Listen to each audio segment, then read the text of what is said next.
వీక్షకులందరికీ నమస్కారం. అమరావతి రాజధాని విషయంలో ఒక 3 పెద్ద బిగ్ అప్డేట్ వచ్చాయని చెప్పుకోవాలి. అమరావతి రాజధాని రైతులతో పాటు అమరావతి రాజధానిలో ఇన్వెస్ట్మెంట్ పెట్టే పెట్టుబడిదారులు, తెలుగు ప్రజలందరికీ ఇది గుడ్ న్యూస్ అని చెప్పాలి. అమరావతి రాజధానిలో భూములు కేటాయించారు, అది అందరికీ తెలిసిన విషయమే. 150 ఎకరాలు వివిధ శాఖలకి కేటాయించడం అయితే జరిగిపోయింది.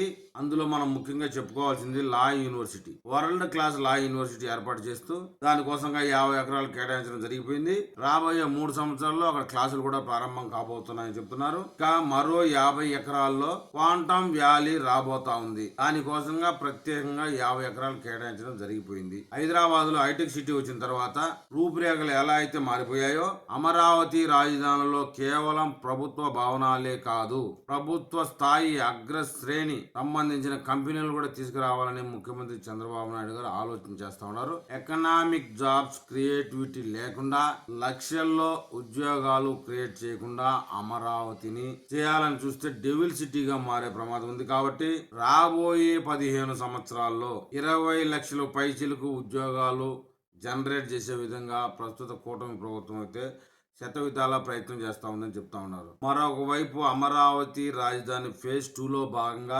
అమరావతి మండలంలో ఇప్పటికే 93,000 ఎకరాల భూసేకరణలో 4 గ్రామాల్లో గ్రామ సభలు నిర్వహించడం ద్వారా రైతుల అనుమతి అయితే తీసుకోవడం జరిగింది. అంతర్జాతీయ విమానాశ్రయం కూడా రాబోతా ఉందన్న విషయం మనం ముందు విన్నాం. అమరావతి మండలంలో ఇది కూడా అమరావతికి అతి దగ్గర సమీపంలోనే అంతర్జాతీయ విమానాశ్రయం రాబోవడానికి సిద్ధంగా ఉంది. అంతర్జాతీయ విమానాశ్రయంతో పాటుగా పెద్ద ఎత్తున ఆ ప్రాంతంలో 4,000 ఎకరాల విస్తీర్ణంలో పరిశ్రమలు కూడా రాబోతా ఉన్నాయి. అయితే ముఖ్యంగా చెప్పుకోవాల్సింది ఏంటంటే జీరో పొల్యూషన్ పరిశ్రమలు, అంటే వాయు కాలుష్యం గాని శబ్ద కాలుష్యం గాని లేనటువంటి పరిశ్రమలు మాత్రమే రాబోతా ఉన్నాయన్నట్టు సమాచారం. ఐటీ కంపెనీలు, ఐటీఎస్ కంపెనీలు, పర్యాటక రంగానికి సంబంధించిన కంపెనీలు, ముఖ్యంగా క్రీడా సిటీ రాబోయే కొద్ది రోజుల్లోనే అమరావతి జాబ్స్ క్రియేట్ చేయడంలోనే దేశంలోనే కాదు ప్రపంచంలోనే ఆంధ్రప్రదేశ్ మొదటి స్థానంలో ఉండాలని ప్రయత్నం జరుగుతూ ఉందంటూ సమాచారం. ముఖ్యంగా ఈ విషయంలో చంద్రబాబు నాయుడు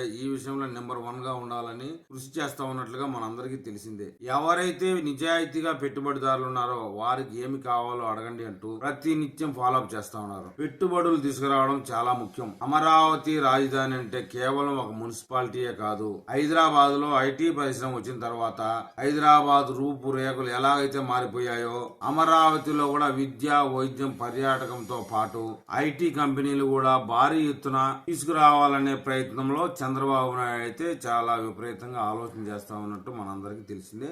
ఆ విషయంలో అయితే ఎలాంటి అనుమానం లేదు. రాబోయే కొద్ది రోజుల్లోనే ఒక ప్రముఖ కంపెనీ అమరావతిలో పెట్టుబడి పెట్టడానికి ఎంఓఓ కుదుర్చుకోవడానికి సిద్ధంగా ఉంది. ఆ కంపెనీ ఏంటా ఏమా అనేది త్వరలోనే ఒక అప్డేట్ లో మనం ఒక వీడియో చేద్దాం.